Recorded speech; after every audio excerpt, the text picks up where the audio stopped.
لا حول ولا قوة إلا بالله العلي العظيم.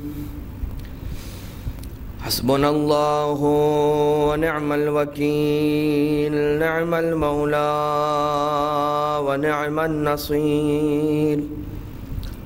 أعوذ بالله من الشيطان اللعين الرجيم.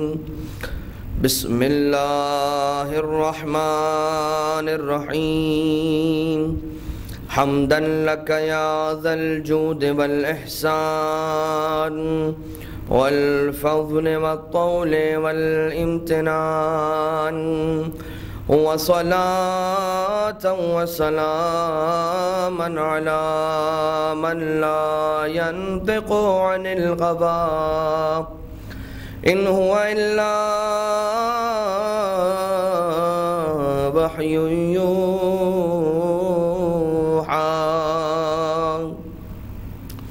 حبيب قلوبنا وشفيع ذنوبنا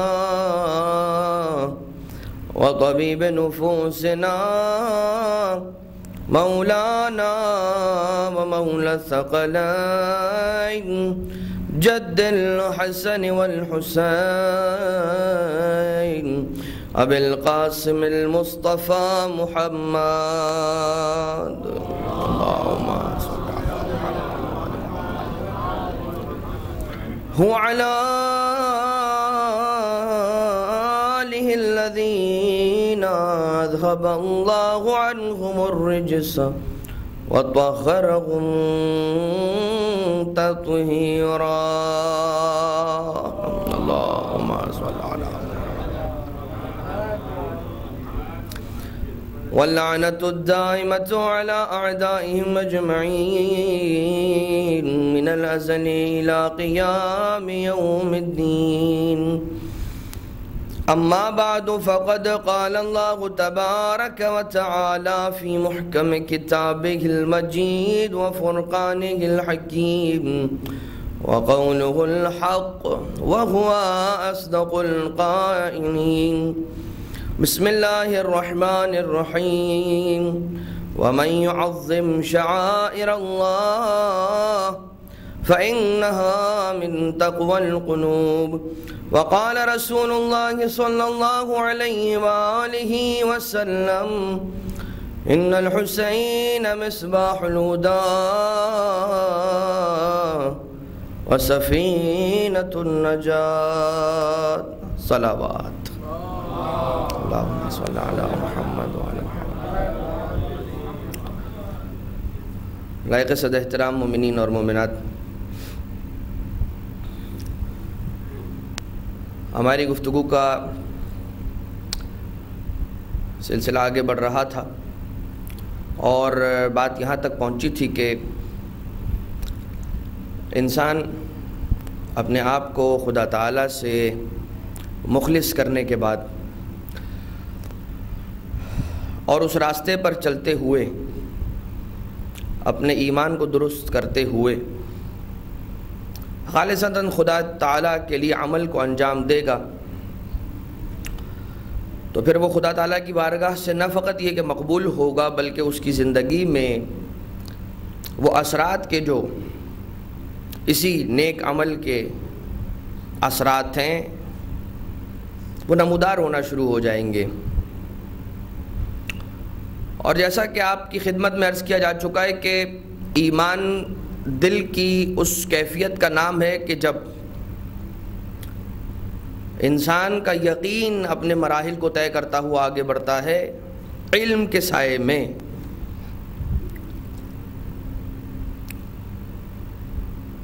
تو پھر اس کی زندگی میں بدلاؤ آتا ہے. عزیزان محترم، خدا تعالیٰ کا دین، جیسا کہ قرآن کریم میں ارشاد باری تعالیٰ ہے کہ بسم اللہ الرحمن الرحیم، ان الدین عند اللہ الاسلام، کہ جو خدا کے نزدیک دین ہے وہ اسلام ہے. ان الدین عند اللہ، یقیناً دین اسلام ہے یہ نہیں کہا گیا. ان الدین الاسلام یہ نہیں کہا گیا. ان الدین عند اللہ الاسلام کہا گیا ہے کہ یقیناً دین خدا کے نزدیک، خدا کی بارگاہ میں الاسلام، اسلام ہے. یعنی کہ وہ جو کچھ بھی عمل انجام دے رہے ہو اس کی قبولیت کے لیے تمہارا یہ سمجھتے رہنا کہ ہاں میں اسلام کے قوانین پر عمل کر رہا ہوں کافی نہیں ہوگا. وہی دین اسلام ہو کہ جسے خدا تعالیٰ بھی دین اسلام کہتا ہے. چونکہ اچھا یہ بات کہنے کی ضرورت کیوں پیش آئی؟ اس لیے کہ جب انسان علم حاصل کرتا ہے، چونکہ ہماری مقدماتی گفتگو علم کے عنوان پر ہوئی تھی کہ جو مقدمہ قرار پا رہی تھی انسان کے علم، انسان کے ایمان، انسان کے یقین، انسان کے اخلاص کے پیدا ہونے کے لیے. تو اگر انسان جب تھوڑا بہت علم حاصل کر لیتا ہے، اس سے شریعت ہی کی بات کی جا رہی ہے اس وقت، تو کچھ جانکاری ہونا شروع ہو جاتی ہے، تو پھر جب اس کے اگر عام زبان میں یہ کہا جائے کہ کچھ پر نکلنا شروع ہو جاتے ہیں، تو پھر وہ موقع آتا ہے کہ وہاں پر اس حاصل کردہ تھوڑے سے علم کے نتیجے میں وہ اپنی سوچ کو دوڑانا شروع کرتا ہے، وہ اپنی عقل بیچ بیچ میں لانے کی کوشش کرتا ہے. اور اگر نہ بھی لانے کی کوشش کر رہا ہو تو چونکہ اپنے آپ کو سمجھدار سمجھ رہا ہوتا ہے یا خود واقعی میں سمجھدار بھی ہوتا ہے، انٹیلیجنٹ بھی ہوتا ہے، تو بہت ساری چیزوں کو یا تو فار گرانٹیڈ لے لیا جاتا ہے یا پھر اس میں اپنے ذہن، اپنی فیزیبلٹی اور اپنی آسانی کو مد نظر رکھتے ہوئے پھر ذہن دوڑایا جاتا ہے. یعنی کہ مقصد پہلے طے کر لیا جاتا ہے کہ اچھا ہمیں آنسر یہ چاہیے اور اس آنسر تک پہنچنے کے لیے ہمیں کون سا راستہ اختیار کرنا ہے. دیکھیے اگر انسان، یہ زندگی کے روزمرہ ڈیلی روٹین لائف کی مثال آپ کی خدمت میں پیش کی جا رہی ہے. جب انسان کسی کو فون لگانا چاہتا ہے کمیونیکیٹ کرنے کے لیے، ٹیلی فون لگانا چاہتا ہے تو یا اپنا سیل فون اٹھاتا ہے یا کارڈ لیس سیٹ اٹھاتا ہے اور اس کے بعد اس میں نمبر ڈائل کرنا شروع کرتا ہے. اور نمبر ڈائل کرنے کے بعد جتنے بھی ڈیجٹس ہوتے ہیں، فار ایگزامپل 8 ڈیجٹس ہیں، 8 ڈیجٹس اس نے لگا دیے اور اس کے بعد کان پہ ہیڈ سیٹ کو رکھا اور اب بیل بج رہی ہے، سامنے والے نے فون کو اٹھایا اور اٹھانے کے بعد یہ بات منکشف ہوتی ہے، اس بات کا انکشاف ہوتا ہے، پتہ چلتا ہے کہ جس شخص کو میں فون لگانا چاہ رہا تھا اس نے نہیں اٹھایا، کسی اور نے فون اٹھا لیا. ایسا کیوں ہوا؟ اب یہ شخص لاکھ کہتا رہے کہ میں نے تو صحیح نمبر ڈائل کیا تھا، لاکھ کہتا رہے میں نے بالکل صحیح نمبر ڈائل کیا تھا، مگر نہیں، اس سے غلطی ہوئی ہے، اس سے غلطی ہوئی ہے. تو عزیزان محترم بہت سی جگہ پر خود اپنی غلطی کو تسلیم کر لینا خود انسان کی عقل مندی کی علامت ہوا کرتا ہے. تو وہی دین کہ جس دین کو ڈیفائن کر دیا گیا ہے، جس راستے کو ڈیفائن کر دیا گیا ہے، اگر انسان اسی راستے پر چلے گا تب وہ امید رکھے کہ ہاں میں نجات تک اور کامیابی تک پہنچوں گا. اس راستے کا نام دین ہے، اس راستے کا نام اسلام ہے. ورنہ پھر وہی والی مثال ہوگی کہ فون لگانا کسی کو چاہ رہا تھا غلطی سے. اب غلطیوں کی بھی کیٹیگریز ہیں. اوور کانفیڈنٹلی، بھائی مجھے تو دیکھنے کی ضرورت نہیں ہے، مجھے تو اتنا عبور ہے، میں بغیر دیکھے ہی کی پیڈ پہ کیوں اتنا کثرت کے ساتھ عمل کرنے لگے. یہاں پر دوبارہ سے وہی والی بات آئے گی، نجات فکر نجات رکھنے والوں کو حاصل ہوا کرتی ہے، ہدایت فکر نجات رکھنے والوں کو حاصل ہوا کرتی ہے، توفیق فکر حصول توفیق رکھنے والوں کو حاصل ہوا کرتی ہے. نہ خدا تعالیٰ کی ہدایت اتنی سستی ہے کہ بٹتی پھرے، نہ خدا کی توفیق اتنی سستی ہے کہ بٹتی پھرے. کوئی چاہے گا اسے حاصل کرنا تو خدا تعالیٰ ضرور اسے دے گا. من جاء بالحسنۃ فلہ عشر امثالھا. کوئی ایک نیکی تو لے کر آئے، پھر 10 نیکیاں ہماری جانب سے اسے دی جائیں گی. کوئی ایک قدم تو ہماری جانب بڑھائے، پھر اسے 10 10 قدم اس کی جانب بڑھا جائے گا بہت سی مرتبہ۔ اب یہ جو سارا مقدمہ بیان کیا گیا کس لیے؟ انسان بہت سی مرتبہ، دیکھیے شیطان کہاں پر آتا ہے گمراہ کرنے کے لیے؟ وہاں کہ جہاں پر معاملہ خراب ہو چکا ہو وہاں نہیں جایا کرتا۔ شراب خانے میں نہیں جاتا ہے شیطان، وہاں پر سب لوگ بہکے ہوئے ہیں۔ وہ مسجد میں آتا ہے، وہ امام بارگاہ میں آتا ہے، وہ اس کے پاس آتا ہے کہ جس کا ایمان ابھی سلامت ہے، اس کے ایمان کو چرانے کے لیے، نعمت ایمان کو اس کے دل سے چرانے کے لیے اس کے پاس آتا ہے، وساوس ڈالتا ہے۔ اور یہ وسوسے کس کس انداز کے ہوتے ہیں، کس کس انداز کے ہوتے ہیں؟ جب ذہن انسانی فکر سلیم رکھنے والا، عقل سلیم رکھنے والی سوچ جب ان وسوسوں کو سامنے والے شخص سے سنتی ہے تو ایک مرتبہ تعجب میں انسان پڑ جاتا ہے کہ یہ بات کیا کر رہا ہے، مگر چونکہ اس کے دل میں وہ دل کے جو خدا تعالیٰ کا عرش الہی ہے، عرش الہی، قلب المؤمن عرش اللہ۔ اسی لیے امام علی ابن ابی طالب علیہ السلام نے یہ فرمایا تھا کہ میں نے اپنے دل کے دروازوں کو خدا تعالیٰ کے علاوہ تمام پر بند کر دیا گیا ہے، اب اس دل میں خدا کے علاوہ کسی کو داخلے کی اجازت نہیں ہے، امکان نہیں ہے، دروازے بند ہو چکے ہیں۔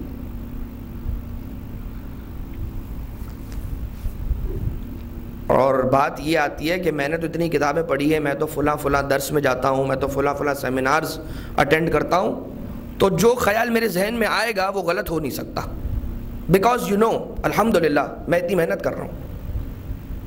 خود یہ سوچ یا یہ طریقہ سوچ ایک پڑھے لکھے شخص کا نہیں ہے۔ جو پڑھا لکھا ہوتا ہے وہ ہمیشہ ڈرتا رہتا ہے، وہ گھبراتا رہتا ہے۔ جس کی معرفت کمال کو پہنچی ہوئی ہوتی ہے وہ ایک ایک سٹیپ سوچ کر لیتا ہے۔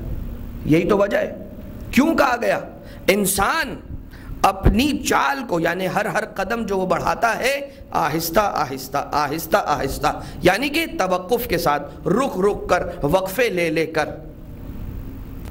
اسی لیے تو کہا جاتا ہے بے وقوف کو بے وقوف، کہ وقوف نہیں ہوتا، نہ اس کی چال ڈھال میں وقوف ہوتا ہے، نہ اس کے فیصلوں میں وقوف ہوتا ہے۔ فوراً سے جو بھی فیصلہ کرتا ہے بے وقوفی کے ساتھ، یعنی کہ بغیر وقوف کے، بغیر توقف کے، بغیر سوچ کے، بغیر تفکر کے فیصلے لے لیا کرتا ہے، ڈیسیجن لے لیا کرتا ہے۔ جہاں خوش ہوتا ہے وعلیکم السلام، جہاں خوش ہوتا ہے فوراً ایک مرتبہ عنایتوں کے سلسلے کو جاری کر دیتا ہے، اور جہاں پر ذرا سا غضبناک ہوتا ہے، غصہ، لڑائی جھگڑا، اپنی زبان کو خراب کرنا اور یہ ساری چیزیں۔ اچھا، تو بے وقوف کو بے وقوف اس لیے کہتے ہیں کہ اس میں توقف نہیں ہے، وقوف نہیں ہے، ذرا وہ سوچ سمجھ کے آگے نہیں بڑھتا۔ اور جو پڑھا لکھا ہوتا ہے، جو عالم ہوتا ہے، جو ذرا سی چیزوں کو جانتا ہے، وہ ڈر کے آگے بڑھتا ہے۔ ڈرنا کس لیے؟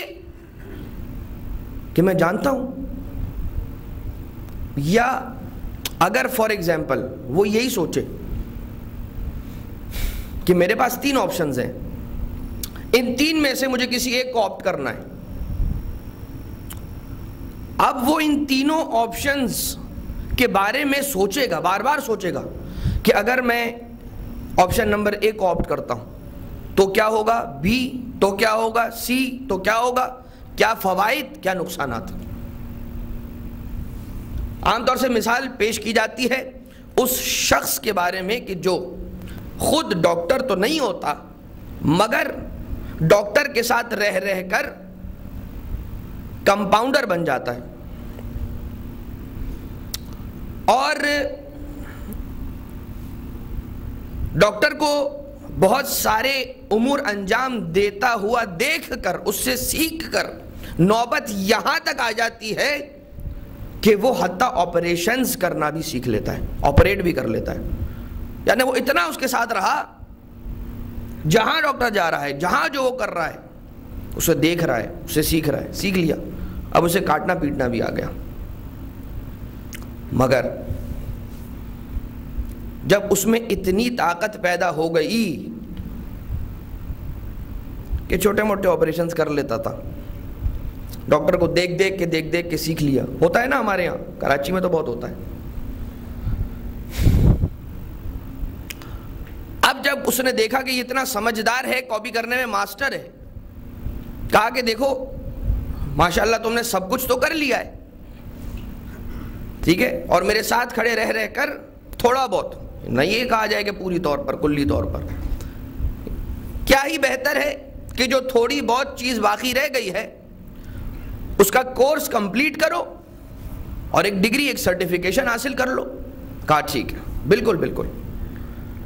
جاتا ہے، پڑھائی کرتا ہے، اور علم حاصل کرنے کے بعد اپنے علم کو، علیکم السلام، اس کمال تک پہنچاتا ہے کہ جو اس کے تقاضے، اس کی ضرورت ہیں، اور باقاعدہ MBBS کی ڈگری، سرجن کی ڈگری لے کر آ جاتا ہے.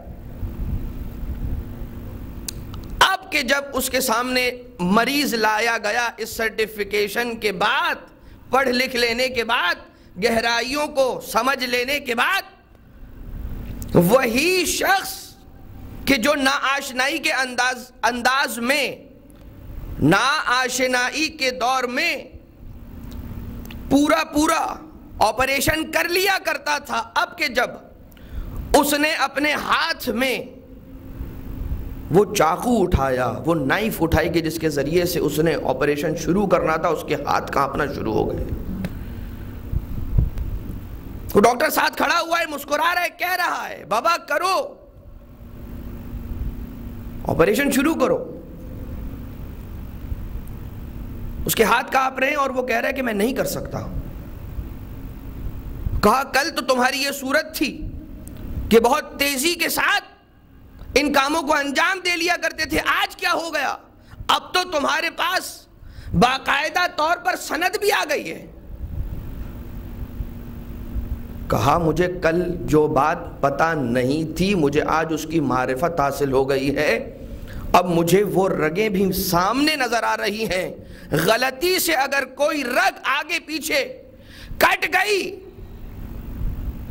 میری غلطی سے بھی، تو سامنے والا شخص زندگی بھر کے لیے اندھا ہو سکتا ہے، زندگی بھر کے لیے بہرا ہو سکتا ہے، زندگی بھر کے لیے اپاہج ہو سکتا ہے.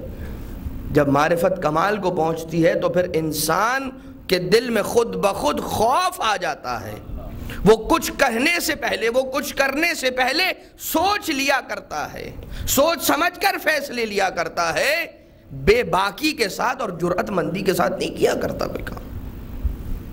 مگر افسوس ہے کہ ہمیں بہت سارے ایسے جملے سننے کو ملتے ہیں کہ ان میں بڑی جرأت ہوتی ہے، بڑی جرأت ہوتی ہے، اور اب انہیں اسی مجلس میں کچھ دیر کے بعد ڈسکس بھی کیا جائے گا.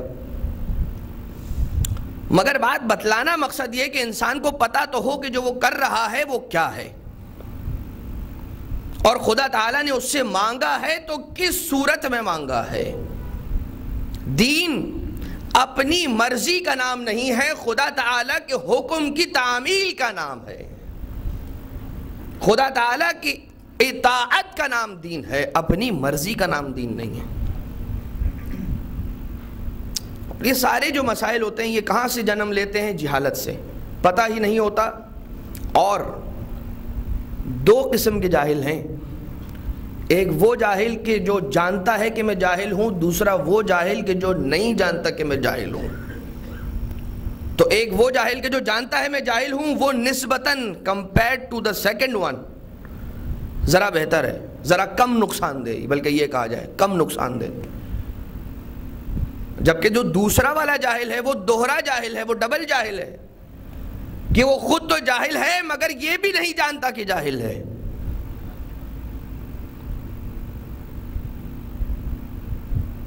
کبھی نہ جانتے ہوئے، آئیے امام معصوم، امام صادق علیہ الصلاۃ والسلام کے ایک صحابی،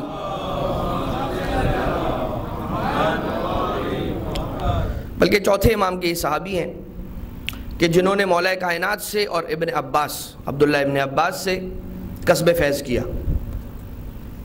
آپ کا نام سعید ملتا ہے تاریخ میں، اور آپ وہ شخصیت ہیں کہ جو تربیت یافتہ ہیں باب علم کے.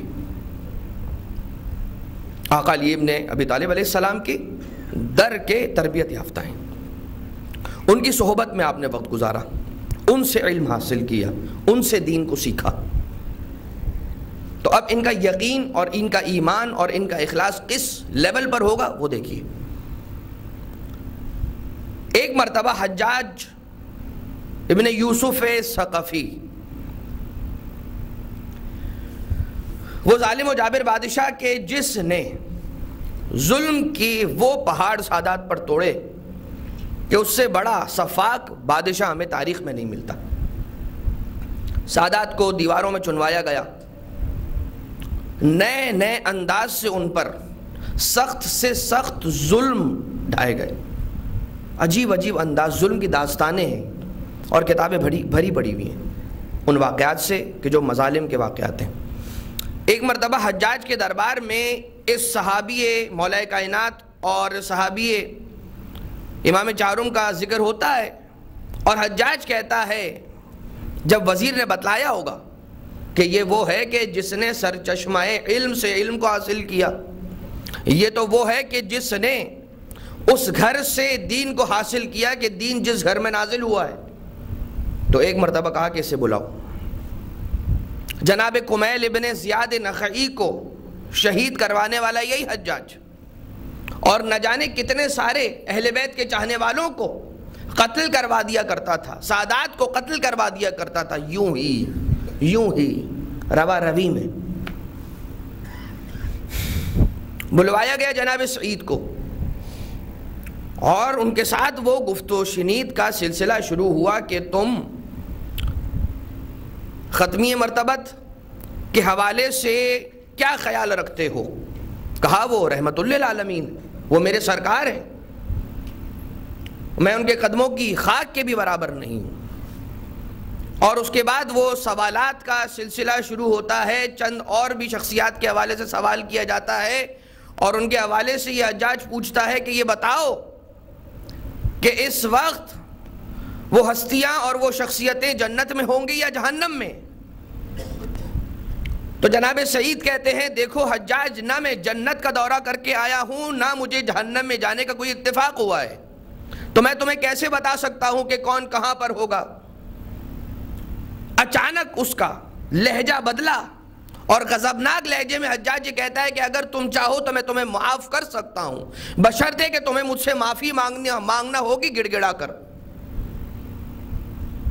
جناب سعید رحمت اللہ تعالی علیہ، بصارت بھی رکھنے والے، بصیرت بھی رکھنے والے، حکمت بھی رکھنے والے، کہا اگر مجھے معافی کا مانگنا، مگر مجھے معافی مانگنا ہوگی تو خدا تعالیٰ کی بارگاہ سے مانگوں گا. میں تم جیسے شخص کے ہاتھ کے سامنے ہاتھ پھیلانے کو مناسب نہیں سمجھتا. ایک مرتبہ اپنے وزیر کو اور جلاد کو بلایا اور کہا کہ سعید کو لے جا کر قتل کر دو، اسی وقت اسے قتل کر دو. جناب سعید نے ایک مرتبہ اپنا رخ قبلے کی طرف کیا اور قرآن کریم کی وہ آیت پڑھنا شروع کی، بسم اللہ الرحمن الرحیم، وجہت وجہی للذی فطر السماوات والارض، اپنے آپ کو شہادت کے لیے تیار کر دیا اور قبلے کی طرف رخ کر کے قرآن کریم کی آیت پڑھ رہے ہیں. قرآن کریم کی آیت پڑھ کے یہ بتلا رہے ہیں کہ اے حجاج، ہمیں فکر نہیں ہے کہ تو زیادہ طاقتور ہے اور ہم زیادہ طاقتور نہیں ہیں، ہمارا حق پر ہونا ہی ہماری تسلی اور ہمارے اطمینان قلب کے لیے کافی ہے، اور ہم احتجاج کرنے کو تمہارے سامنے مناسب ہی نہیں سمجھتے کہ بات سمجھائی اسے جا سکتی ہے کہ جو سمجھدار ہو. لہذا فقط و فقط جو کیا قرآن کریم کی آیت کی تلاوت کی. جب یہ سنا کہا کہ سعید کا رخ قبلے کی طرف سے موڑ دو، تو پھر ایک آیت قرآنی کی تلاوت فرمائی، بسم اللہ الرحمن الرحیم، فَأَيْنَمَا تُوَلُّوا فَثَمَّ وَجْهُ اللَّهِ، جہاں پر بھی تم رخ کرو گے خدا تعالیٰ کو موجود پاؤ گے. جو پہلی آیت پڑھی تھی اس کا کیا ترجمہ تھا؟ وجہت وجہی للذی فطر السماوات والارض، میں نے اپنے چہرے کو اس ہستی کی جانب موڑ دیا ہے کہ جس نے زمین و آسمان کو خلق کیا ہے، یعنی وہ کہ جو زمین و آسمان کو پیدا کرنے والا ہے وہ حاضر و ناظر ہے، وہ مجھے دیکھ رہا ہے، کہ وہ یہ بھی دیکھ رہا ہے کہ مجھ پر ظلم ہو رہا ہے، اور میں قربانی پیش کر رہا ہوں، اسی کی بارگاہ میں متوجہ ہوں، اسی کی طرف اپنے چہرے کو رخ کو رکھا ہوا ہے۔ کیا اس کے معنی فقط و فقط چہرے کو رکھنے کے ہیں؟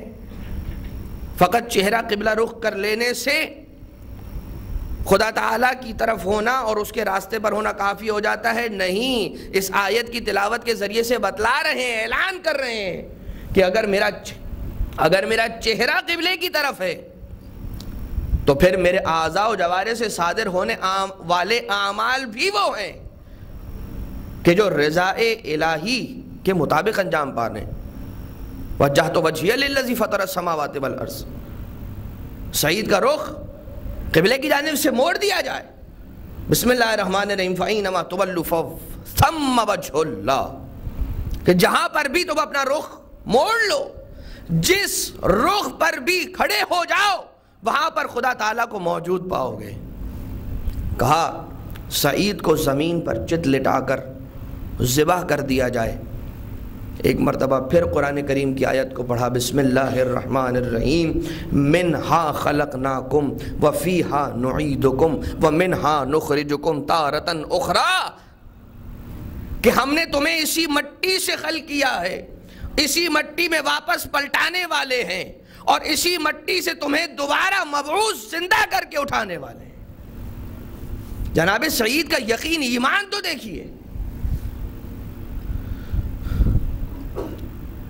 اور اس کے بعد پھر خدا کی بارگاہ میں تسلیم ہو جاتے ہیں اور اس کے بعد دعا کرتے ہیں۔ بارالہ اب یہ ہو گئے مظلوم، ظلمن قتل کیا جا رہا ہے سعید کو، ظلمن،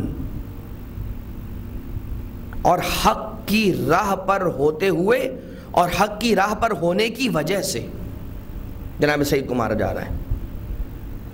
ہاتھوں کو اٹھایا دعا کے لیے اس دنیا سے رخصت ہونے سے قبل، اور دعا یہ کی، بار الہ جس طرح سے حجاج کو تو نے مجھ پر مسلط کیا اور اس کا ظلم مجھے سہنا پڑا، اے خدا میرے بعد کسی کو حجاج کا ظلم سہنا نہ پڑے۔ کہا یہ جاتا ہے کہ جناب سعید کی تو شہادت ہو گئی، مگر ان کے ناحق بہے ہوئے خون کا یہ اثر تھا کہ اس کے بعد حجاج بھی زیادہ دن زندہ نہ رہ سکا، اور اس کی زندگی کے آخری ایام میں اس کی حالت یہ ہو گئی تھی کہ غشی کے عالم میں چلا جاتا تھا، غش کھا کر گر جاتا تھا، اور اچانک جب غش سے اسے ہوش آتا تھا تو کہتا تھا مالی ولسعید، میرا سعید سے کوئی تعلق نہیں ہے، بڑبڑایا کرتا تھا۔ اچانک سے بے ہوشی کے عالم سے اٹھتا تھا اور اس کے بعد زور زور سے یہ کہا کرتا تھا کہ میرا سعید سے کوئی تعلق نہیں ہے، میرا سعید سے کوئی لینا دینا نہیں ہے، میں نہیں جانتا سعید کو۔ انسان کا ایمان جب کمال پر ہوتا ہے تو پھر اسے یہ فکر نہیں ہوتی کہ میرے خلاف کون تلوار اٹھا رہا ہے، میرے خلاف کون زبان اٹھا رہا ہے، میرے خلاف کون ہاتھ اٹھا رہا ہے، میرے خلاف کون تحریک اٹھا رہا ہے۔ فقط و فقط بات یہ ہو کہ انسان حق کے راہ پر ہو اور جانتا ہو کہ جس راستے پر ہوں وہ حق کی راہ ہے۔ تو جو بات شروع ہوئی تھی اور جس آیہ وافی ہدایہ کی تلاوت کا شرف سرنامہ کلام میں حاصل کیا گیا تھا، بسم اللہ الرحمن الرحیم، وَمَن يُعَظِّمْ شَعَائِرَ اللَّهِ فَإِنَّهَا مِن تَقْوَى الْقُلُوبِ، جب انسان کا ایمان اپنے کمال کو پہنچتا ہے یا ان مراحل کو طے کر رہا ہوتا ہے، اس راستے پر ہوتا ہے کہ جو کمال کا راستہ ہے، اس کا ایمان بڑھ رہا ہوتا ہے علم، دین، اخلاص کے سائے میں، تو اگر اس کے دل میں تقویٰ ہوتا ہے تب جا کے وہ سچویشن اور تب جا کے وہ کیفیت آتی ہے کہ وہ شعائر اللہ کی تعظیم کرتا ہے۔ مطلب کیا ہو گیا؟ من یعظم شعائر اللہ، وہ کہ جو شعائر اللہ کی تعظیم کرتا ہے، بس وہ جان لے کہ فإنہا من تقوی القلوب، اس کا یہ تعظیم کرنا اس کے دل کے تقوی کی علامت ہے. جس کے دل میں تقوی الہی ہوگا. اور جیسا کہ یہ بات بیان ہو چکی کہ انسان کے دل میں تقوی اس وقت تک نہیں آ سکتا کہ جب تک اخلاص نہ ہو، جب تک ایمان نہ ہو. اور اس کی مثالوں کو بھی پیش کیا گیا تھا. یہ آیت تلاوت کرنے کی ضرورت کیوں پیش آئی؟ شعائر اللہ، خدا کی یاد دلانے والے. شعائر اللہ اسی طرح سے کہ جس طرح سے صبغت اللہ، کہ خدا کا رنگ قرآن کریم کی آیت ہے صبغت اللہ التی، اور اس طرح سے آگے بڑھ کر وما احسن من اللہ صبغتاً، کہ خدا تعالیٰ کے رنگ سے بڑھ کر، خدا تعالیٰ کے رنگ سے بہتر کون سا رنگ ہوگا؟ انسان اپنے آپ کو اگر کسی رنگ میں رنگنا چاہتا ہے، کیوں نہ رنگ الہی میں اپنے آپ کو رنگ لے. اور یہ کیسے ہوگا؟ جب ان تعلیمات پر، ان قوانین پر عمل کرے گا کہ جو خدا تعالیٰ نے انسان کو تعلیم دیے ہیں، انسان کو سمجھائے، انسان کو بتلائے. تو چونکہ وہ خدا کی مرضی پر عمل کر رہا ہوگا، خدا والا ہو جائے گا، اور اس کی نسبت جیسے ہی خدا تعالیٰ کی طرف ہو جائے گی تو اس کا رنگ خدائی رنگ ہو جائے گا، اس کے اعمال سے الہی رنگ نمودار ہونا شروع ہو جائے گا. ایک عالم دین بزرگ یہ رنگ الہی کی مثال آپ کی خدمت میں پیش کرنے کے لیے بات بیان کی جا رہی ہے کہ ایک عالم دین اپنے گھر میں جب کوئی نئے برتن خرید کر لے کر آیا کرتے تھے تو پہلے جب بازار سے انہیں خریدا کرتے تھے تو گھر میں نہیں لایا کرتے تھے، انہیں پہلے امام بارگاہ لے جایا کرتے تھے. اور وہ سبیل کے جو سبیل نصب کی جاتی تھی، پانی کی سبیل، چائے کی سبیل، نیاز، تو ان برتنوں کو پہلے نیاز رکھ کر عزاداروں کی خدمت میں پیش کیا کرتے تھے دسترخوان نیاز حسینی پر. اور کچھ عرصے تک وہ برتن اس نیاز میں، اس سبیل میں استعمال کیے جاتے رہتے تھے. جب ایک عرصہ گزر جاتا تھا پھر ان برتنوں کو اٹھا کر اپنے گھر میں لے آتے تھے اور پھر خود انہیں استعمال کرتے تھے.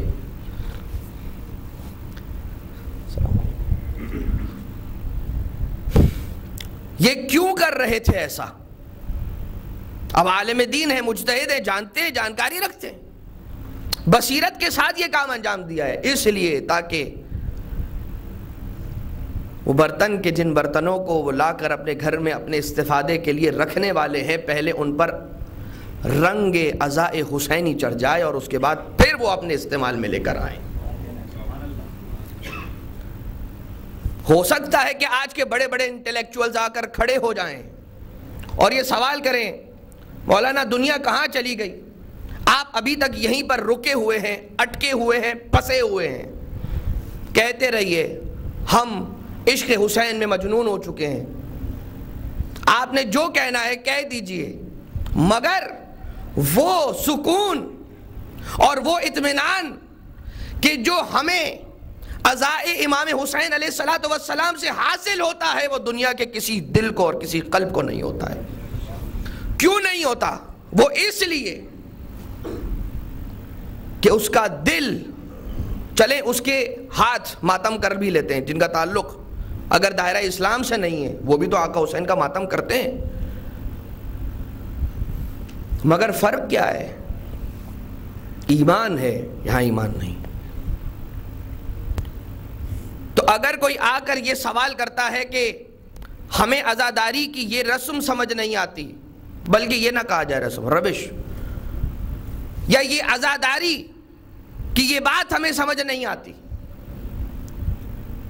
تو انہیں یہی جواب ہے کہ آپ سمجھنے کی کوشش کر رہے ہیں اس لیے سمجھ نہیں آ رہی. سمجھا عقل سے جاتا ہے، جو معاملہ دل کا ہو وہ ذہن میں کیسے سما سکتا ہے؟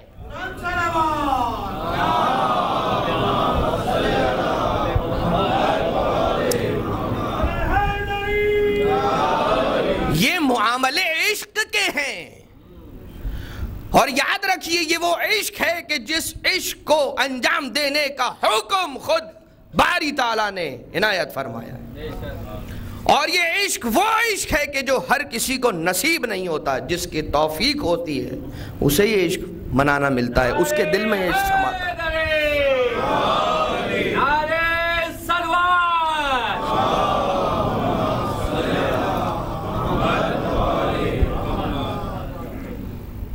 ایک عشق کربلا میں ہوا تھا سن 61 ہجری میں،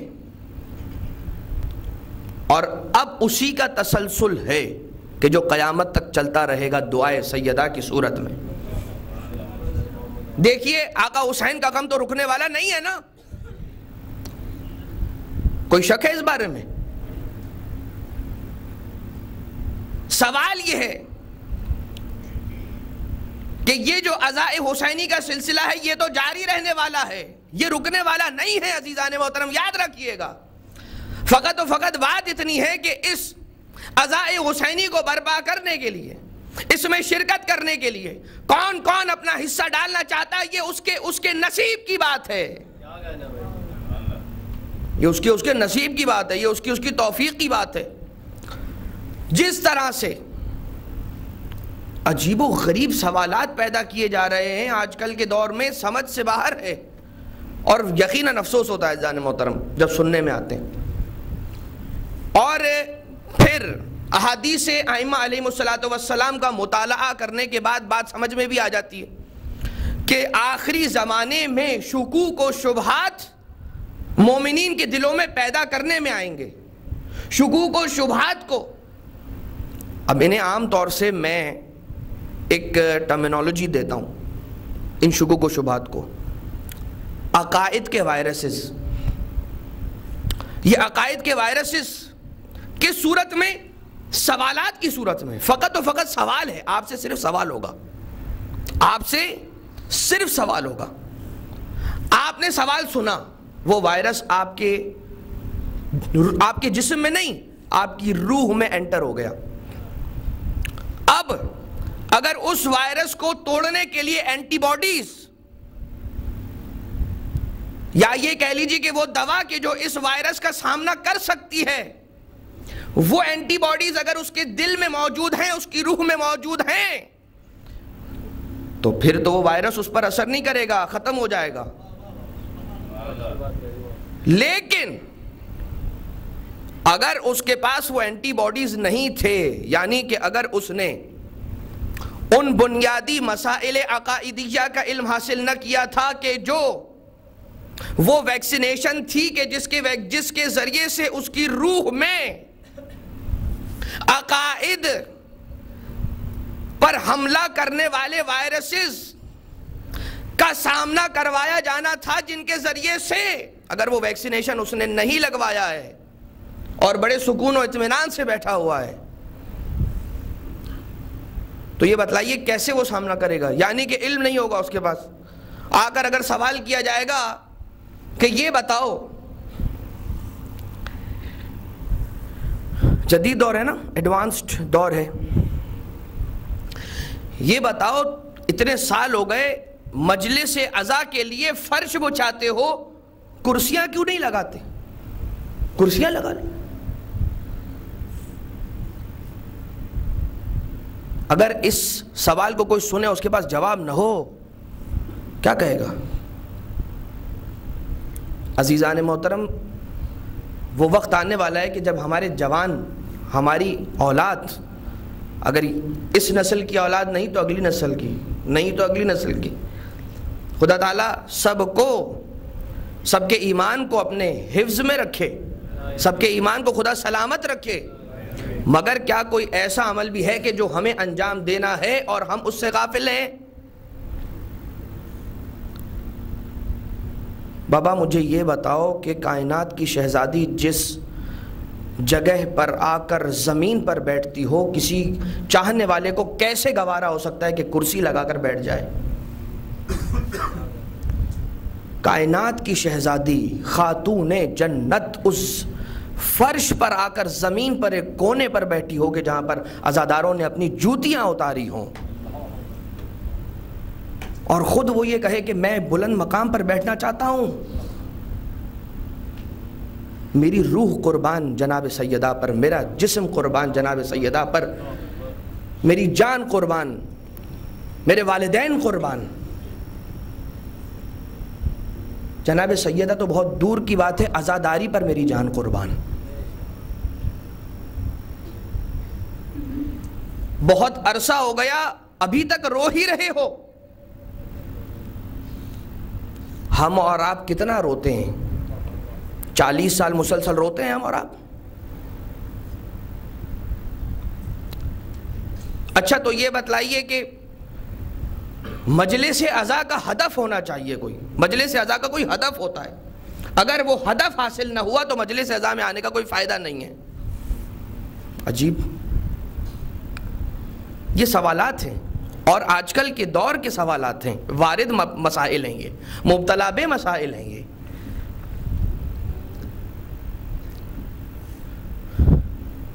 ان الحسین مصباح الہدی و سفینۃ النجاہ، رسول اکرم کی حدیث۔ جب یہ کہا گیا کہ یہ کشتی کہ جو نجات کی کشتی ہے، کشتی کس چیز کی ہدایت کی مدد سے چلتی ہے؟ ستاروں کی مدد سے۔ دنیاوی کشتی کی بات ہو رہی ہے اب۔ یہ دیکھیے، یہ مسئلہ اسی وقت آتا ہے کہ جب ہم مستغنی کو محتاج سے کمپیر کرنے کی شروع کرتے ہیں، کی کوشش کرتے ہیں۔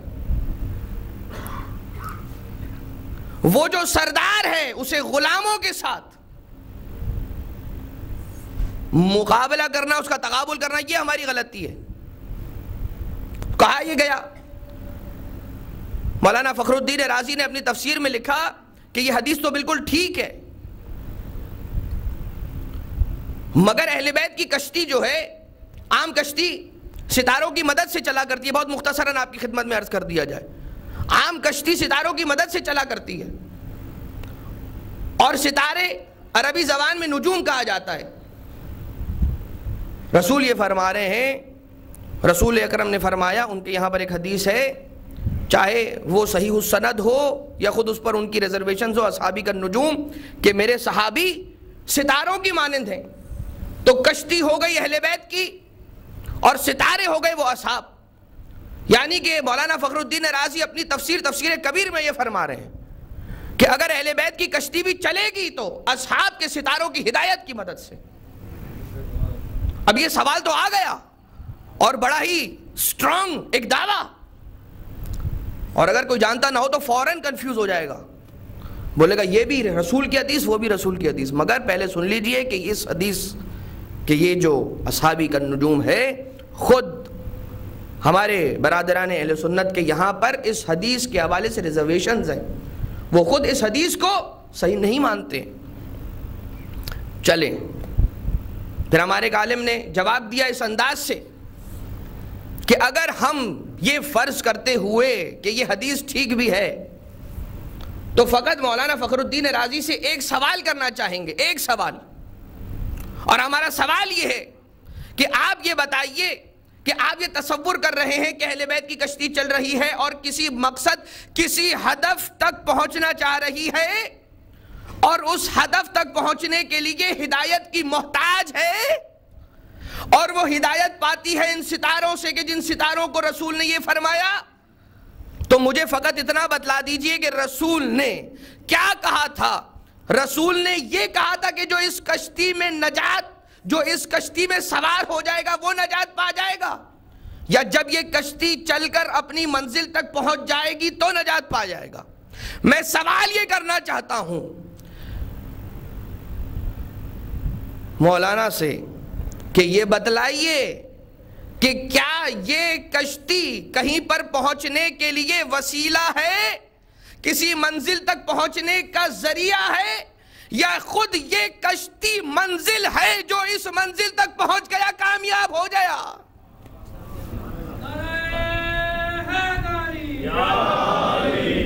جو اس کشتی میں آ کر سوار ہو گیا وہ کامیاب ہو گیا۔ اب ہمیں کسی کا نام لینے کی ضرورت نہیں، دیکھ لو کون اہل بیت کی کشتی میں سوار ہے، جو نظر آ جائے وہ نجات یافتہ، جو نظر نہ آئے وہ غرق ہو گیا۔ اسی طرح سے سوال یہ کیا جاتا ہے کہ مجلس عزا میں آنے کا ہدف کیا ہے؟ میں فقط اتنا سوال کروں گا، مجلس عزا کو مجلس عزا کیوں کہتے ہیں؟ مجلس بیٹھک، عزا لفظ عزا تعزیت، جو تعزیت نکلا ہے وہ عزا ہی سے نکلا ہے۔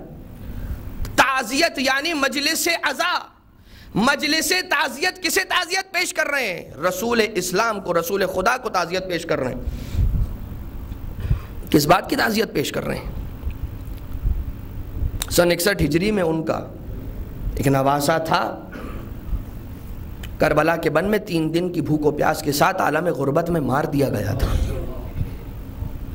ہمارے پڑوس میں کسی کا انتقال ہو جاتا ہے، ہم پہنچ جاتے ہیں کھرکھرا کرنے کے لیے، تعزیت پیش کرنے کے لیے۔ یہاں ہمارے رسول کے نواسے کا انتقال ہو گیا، اگر شہید کر دیا گیا، ان کی قربانی اگر نہ ہوتی تو آج رسول کو کوئی جانتا نہ ہوتا۔ نبوت تو ہوتی مگر نام محمد نہ ہوتا، یہ جملہ پہلے کہا جا چکا ہے۔ نبوت تو ہوتی، منصب نبوت پر محمد کے علاوہ کسی اور کو بٹھایا ہوتا۔ اور تاریخ کا مطالعہ کرنے والے افراد اس نام سے بھی واقف ہے کہ کس نے یہ کہا تھا کہ جب تک نام رسول کو اذان سے نہ نکال دوں میں سکون سے نہیں بیٹھوں گا۔ آقا حسین علیہ السلام یعنی کہ خود اس مجلس میں آ جانا یہ ہدف ہے۔ جو اس مجلس میں آ کر اس فرش عزا پر آ کر بیٹھ گیا وہ اپنی منزل تک پہنچ گیا۔ جو کشتی حسین پر سوار ہو گیا وہ اپنی منزل تک پہنچ گیا۔ یہ اور بات ہے کہ کشتی پر سوار ہونے کے بعد اسے ملے گا کیا، مجلس عزا میں آنے کے بعد اسے ملے گا کیا، یہ اور بات ہے۔ مگر یہ نہیں کہا جا سکتا کہ مجلس عزا میں آنے کا ہدف کچھ اور سفینہ حسین پر سوار ہونے کا ہدف کچھ اور۔ کیوں نہیں کہا جا سکتا؟ سماعت فرمائیے۔ بہت سی مرتبہ انسان بالکل صحیح راستے پر ہو رہا ہوتا ہے، چل رہا ہوتا ہے، اسے ڈسٹریکٹ کرنے کے لیے کوئی ایسی بات کہ جو اپیلنگ ہو، کہ جو اس کے دماغ کو اپنی طرف کھینچ رہی ہو، اٹریکٹ کر رہی ہو، وہ اسے پیش کی جاتی ہے۔ یاد رکھیے، اسی لیے کہا جاتا ہے کہ جو فقط و فقط اپنی عقل سے دین کو سمجھنے کی کوشش کرے گا وہ گمراہ ہو جائے گا۔ بابا میری عقل میں تو بہت ساری باتیں سمجھ میں آتی ہیں، آج شراب کے کتنے سارے فوائد بیان کرنے کو آتے ہیں، مگر کیا اس کا پینا فقط اس لیے کہ میرے ذہن میں اور میرے عقل میں اس کے یہ فوائد میرے عقل نے تسلیم کر لیے اس لیے اس کا پینا جائز ہو جائے گا؟ یعنی کہ شریعت محمدی میں اگر کوئی بات ایسی ہو کہ جو میرے عقل میں اس کے برخلاف سمجھ آ گئی، شریعت میں تبدیلی واقع ہو جائے گی؟ نہیں، یعنی کہ میری عقل شریعت کی اتباع میں رہے گی، شریعت میری عقل کی اتباع نہیں کرے گی۔ یعنی میں نے شریعت کو فالو کرنا ہے۔ اسلام کا مطلب کیا ہے؟ تسلیم، سرنڈر۔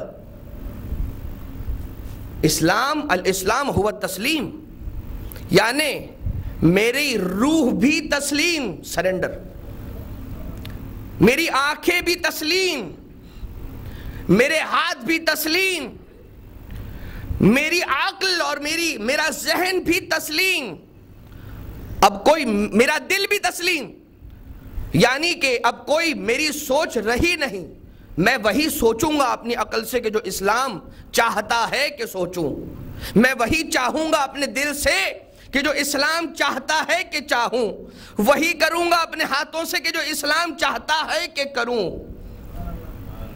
میں اسلام کے تابع ہوں، اسلام میرے تابع نہیں ہے۔ آقا حسین علیہ السلام نے کیا فرمایا اپنے بیٹے سید سجاد علیہ السلام سے کہ اے بیٹا جب مدینہ جانا تو بلغ لشیعتنا سلامی، میرے شیعوں کو میرا سلام پہنچانا اور کہنا کہ تمہارا آقا کربلا کے بن میں غربت کے عالم میں پردیس میں مارا گیا، اور فرمایا کہ یہ بتلانا، یہ پیغام دینا کہ مجھ حسین نے سارے چاہنے والوں کے لیے پیغام پہنچایا ہے کہ شیعتی مہما شربتم عذبا ماء فاذکرونی، کہ جب بھی ٹھنڈا پانی پینا تو مجھے یاد کر لینا، او سمعتم بغریب او شہید فاندبونی، کہ جب کسی غریب کا نام سننا، جب کسی شہید پر رونا چاہنا تو مجھ پر رو لینا۔ پھر فرمائے لیتکم فی یوم عاشورا جمیعا تنظرونی۔ آقا حسین جناب سید سجاد کے ذریعے سے جو ہم تک اتنا امپورٹنٹ پیغام وقت رخصت پہنچا رہے ہیں، وہ پیغام یہی ہے کہ دیکھو تمہارا کام زندگی بھر یہی ہے کہ جب بھی میری یاد آئے رو لینا، جب ٹھنڈا پانی پیو تو مجھے یاد کر لینا، جب کسی غریب کا ذکر سنو مجھے یاد کر لینا۔ کیوں نہ کہا کہ میرے شہادت کے ہدف کو یاد کر لینا، کیوں نہ کہا؟ امام رضا علیہ السلام جناب دیبل خزائی کو بلاتے ہیں، عظمت سلطان العرب والعجم علی ابن موسیٰ رضا علیہ السلام پہ بلند صلوات۔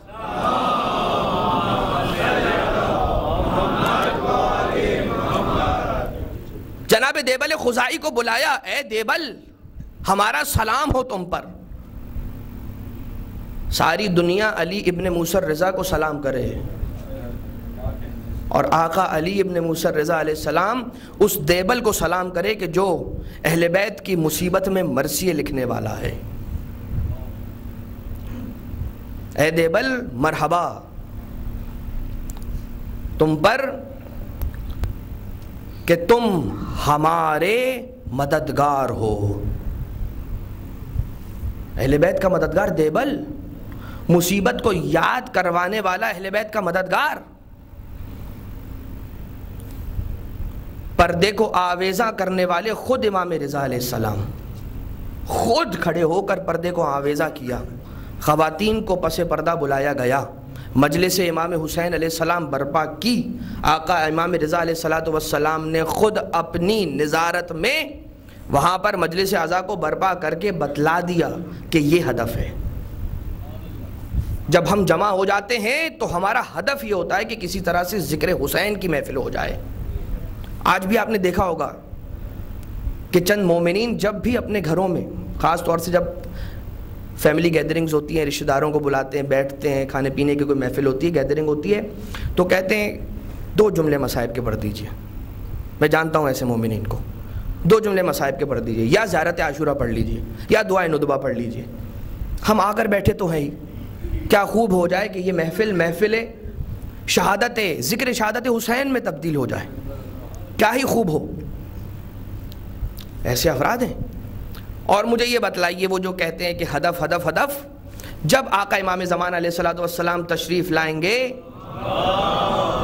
اللہم صلی علی محمد آل محمد عجل اللہ تعالی فرجہ الشریف، اور آنے کے بعد مجلس عزا کو برپا کریں گے، تب ایسے ہی افراد ہوں گے کہ جو کھڑے ہو جائیں گے۔ عدل و انصاف سے دنیا بھر چکی ہے، ظلم و جور سے دنیا خالی ہو چکی ہے، اب کوئی ہدف باقی نہ رہا پورا کرنے کے لیے۔ اب کیوں مجلس عزا ہو رہی ہے؟ قیامت میں جنت الفردوس میں مجلس عزا ہو رہی ہوگی۔ امام صادق علیہ السلام کی روایت بیان کر رہا ہوں، وقت نہیں ہے ورنہ عربی پڑھ کر سنائی جاتی۔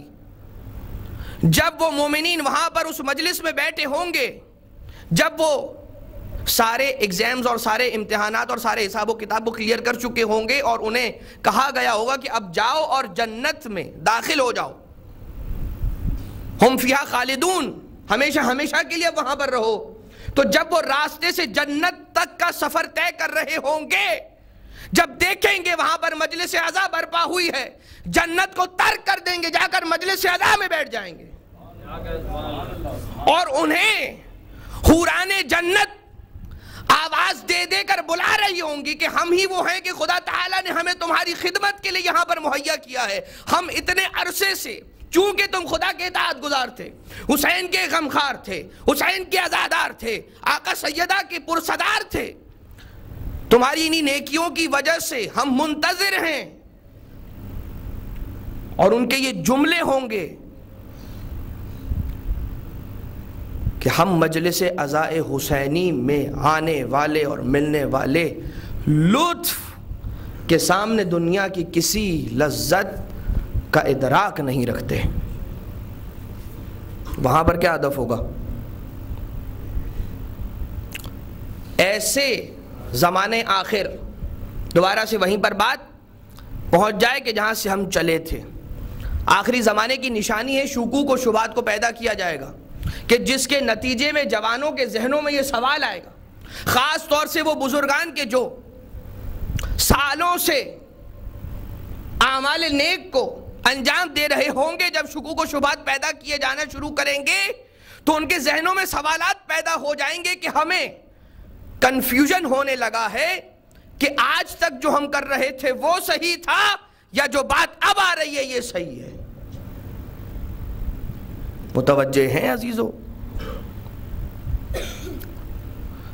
امام باقر علیہ السلام اپنے وقت آخر امام صادق علیہ السلام کو وصیت کر کے جا رہے ہیں، رقم دے کر جا رہے ہیں، یہ کہتے ہوئے کہ میدان منی میں جب حاجی آ کر جمع ہو جائیں تو اس رقم کو مختص کرنا اس کام کے لیے کہ میدان منی میں ہمارے جد مظلوم کربلا حسین کی مجلس کو برپا کرنا.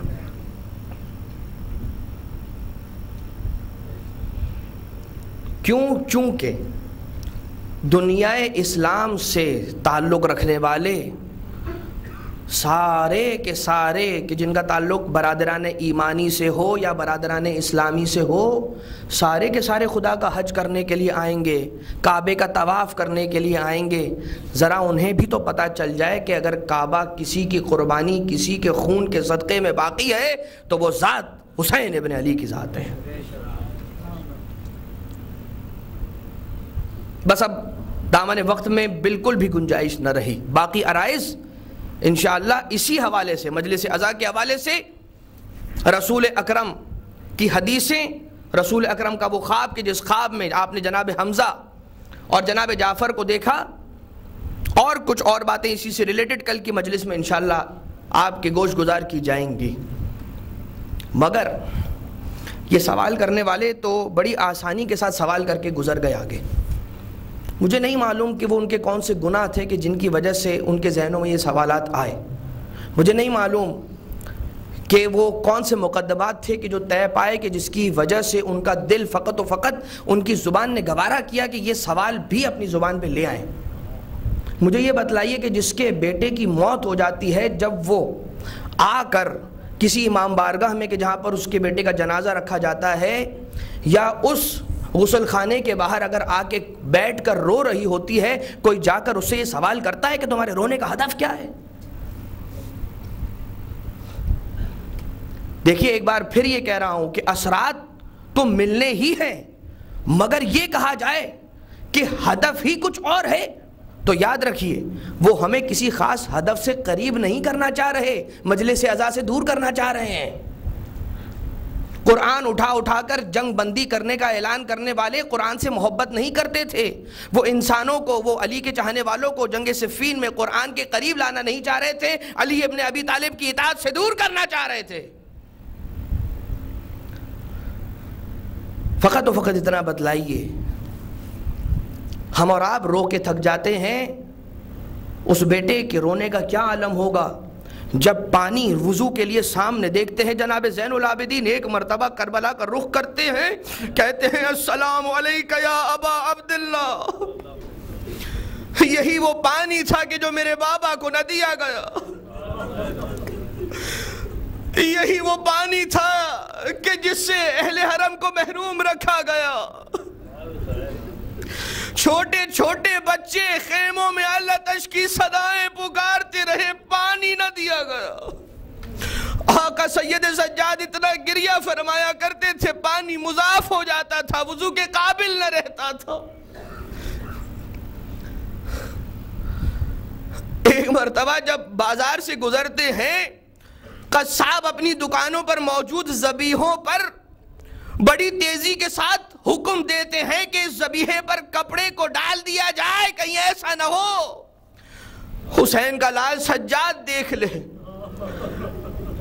اور اسے اپنے بابا کا کٹا سر یاد آ جائے، اپنے بابا کا وہ چھنی سینہ یاد آ جائے، اپنے عباس کے کٹے بازو یاد آ جائے۔ ہاں عزیزان محترم، دن ڈھل جایا کرتا تھا، سید سجاد رات کی تاریکی میں اپنے گھر سے نکلا کرتے تھے۔ ایک صحابی نے دیکھا، آقا سید سجاد کا پیچھا کیا، آقا سید سجاد آہستہ قدموں کے ساتھ ایک درخت کے سائے میں جا کر بیٹھ جاتے ہیں، اپنے امامے کو اتارتے ہیں، اپنی ابا کے دوش کو ہٹایا، ایک مرتبہ آستینوں کو چڑھانے کے بعد کربلا کا رخ کر کے اِنَّا لِلَّهِ وَإِنَّا إِلَيْهِ راجعون پڑھتے جاتے ہیں، واہ حسینہ کی صدائیں بلند کرتے جاتے ہیں، واہ عباسہ کی صدائیں بلند کرتے جاتے ہیں، واہ اکبرہ، ارے میرے بابا حسین کو 3 دن کا بھوکا پیاسا شہید کر دیا گیا۔ یہ صحابی چاہتا ہے کہ آقا سجاد کو جا کر دلاسا دے اور چند ایسے محبت بھرے جملے، سہارے بھرے جملے آقا سید سجاد سے کہہ دے، شاید آقا کے غم میں کوئی کمی واقع ہو جائے، مگر ہمارے اور آپ کے غم کو سننے کا مرحلہ اور ہے۔ سید سجاد کا خود دربار میں رہ کر ماں پھوپھی بہنوں کے بے مقنع چادر سروں کو دیکھ کر گریہ کرنا اور ہے، زمانے کے امام کا گریہ ہم اور آپ آقا حسین کی مصیبت کو سن کر گریہ کرتے ہیں۔ امام زمانہ روزانہ اپنے جد حسین مظلوم کی شہادت کا منظر دیکھ کر خون کے آنسو بہاتے ہیں، آگے بڑھ کر کہتے ہیں آقا سالوں گزر چکے ہیں، آپ آج بھی آنسو بہا رہے ہیں۔ آقا سید سجاد نے ایک مرتبہ تر آنکھوں کے ساتھ اپنے چہرے کو اٹھایا، کہا تم نے ہمارے ساتھ انصاف نہ کیا۔ یعقوب کا ایک یوسف تھا کہ جو آنکھوں سے اوجھل ہو گیا تھا، علم نبوت سے جانتے تھے کہ مرا نہیں ہے، زندہ ہے، مگر اتنا روتے ہیں آنکھوں کو کھو دیا۔ ارے چاہنے والے، کربلا میں ہمارے 18 یوسف ہماری آنکھوں کے سامنے مار دیے گئے۔ یہ آنے والا کہتا ہے آقا اگر شہادت ملی تو آقا علی مرتضیٰ بھی تو شہید ہوئے تھے، حسن مجتبیٰ کو بھی تو شہادت ملی تھی، اور شہادت تو آپ کے گھر کی میراث ہے، بس یہ جملہ سننا تھا۔ سید سجاد کا غم تازہ ہو گیا، کہا تو نے صحیح کہا، شہادت ہمارے گھر کی میراث ہے، مگر یہ بتا کیا ماں پھوپھی بہنوں کا بے مقنع چادر بازاروں میں درباروں میں پھرایا جانو۔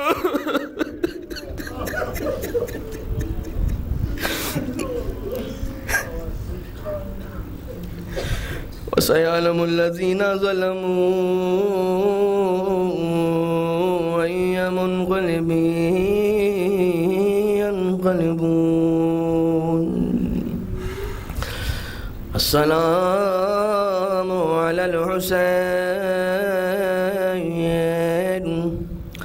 وعلی علی بن الحسین وعلى أولاد الحسين وعلى أصحاب الحسين۔ بار الہ اہل بیت پر جن جن نے بھی جس انداز سے ظلم ڈھایا ہے، خدا ان پر کبھی ختم نہ ہونے والے عذاب کو نازل فرما۔ اے خدا، آقا حسین علیہ السلام کی قربانیوں کی لاج رکھتے ہوئے ان کی تعلیمات پر عمل کرنے کی ہم سب کو توفیق عنایت فرما، بیماروں کو شفایابی عنایت فرما۔ منظور نظر چند افراد ہیں کہ جو بیمار ہیں، چند افراد ہیں کہ جنہوں نے مریضوں کی شفایابی کے لیے التماس دعا کہا ہے، ان سب کی شفایابی کے لیے دعا کرتے ہیں بار الہ بیمار کربلا، غریب بغداد، امام موسیٰ کاظم علیہ الصلوۃ والسلام کے واسطے سے تمام کو شفائے عاجل و کامل عنایت فرما۔ بار الہ تمام مومنین مومنات کی جائز شرعی حاجات کو اپنی بارگاہ سے روا فرما، گناہوں سے اجتناب کی توفیق عنایت فرما۔ مومنین مومنات جس انداز کی بھی مشکلات میں گرفتار ہیں ان سب کی مشکلات کو حل فرما۔ بار الہ اپنی حجت کے ظہور میں تعجیل فرما، ہمیں آپ کے مخلص انصار میں شمار فرما۔ سورہ فاتحہ کی التماس سے مرحوم سید انور حسین ابن اختر حسین کے لیے۔ بسم اللہ الرحمن الرحیم، الحمد للہ رب العالمین، الرحمن الرحیم، مالک یوم الدین، ایاک نعبد و ایاک نستعین، اہدنا الصراط المستقیم، صراط الذین انعمت علیہم غیر المغضوب علیہم ولا الضالین۔ اللہم اغفر للمؤمنین والمؤمنات والمسلمین والمسلمات الاحیاء منهم والاموات، تابع بيننا وبينهم بالخيرات إنك مجيب الدعوات، إنك على كل شيء قدير، برحمتك يا أرحم الراحمين۔ ماتم حسین۔